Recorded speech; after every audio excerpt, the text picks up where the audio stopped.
Suasana di dalam apartemen yang luas itu terasa sunyi, namun kesunyian yang mencekam itu tiba-tiba pecah oleh suara tawa renyah yang sangat ia kenali. Itu suara Santi. Tawa itu terdengar dari arah ruang tengah yang hanya dibatasi oleh pintu kaca geser.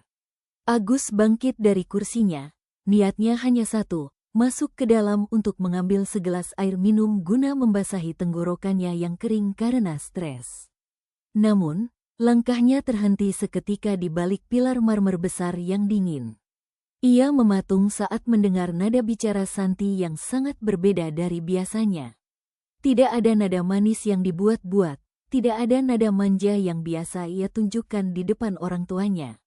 Iya, Ridwan, sabar sedikit dong. Aku juga sudah bosan harus pura-pura manis dan bertingkah seperti calon pengantin yang jatuh cinta di depan si anak pantai itu.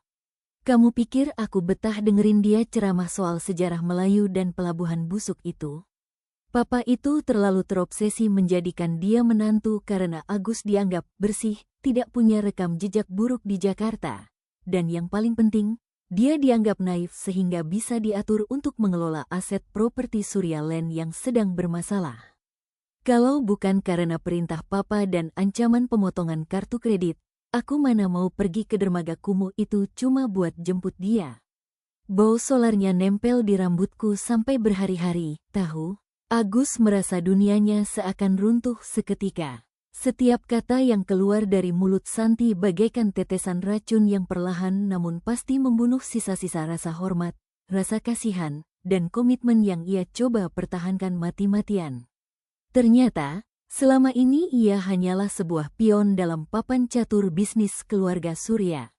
Agus mengepalkan tangannya hingga buku kukunya memutih dan melukai telapak tangannya sendiri. Amarah yang meledak-ledak sempat menguasai kepalanya. Ia ingin sekali melangkah keluar dari balik pilar, melempar buku puisi di tangannya ke wajah Santi, membatalkan pernikahan itu detik ini juga, dan pergi sejauh mungkin dari gedung terkutuk ini. Namun, dalam sepersekian detik, akal sehatnya menahan langkahnya. Ia teringat pada ayahnya di Tanjung Uban yang sangat membanggakan pernikahan ini kepada seluruh kerabat. Ia teringat pada harapan masyarakat Bulanglinggi yang ia janjikan kemajuan melalui bisnis travelnya, yang kini secara teknis berada di bawah ancaman modal Pak Surya. Jika ia meledak sekarang tanpa rencana, ia akan kehilangan segalanya sebelum sempat menyelamatkan apapun. Dengan sisa kekuatan yang ada, ia memilih untuk mundur perlahan. Ia berjalan dengan langkah tanpa suara kembali ke balkon.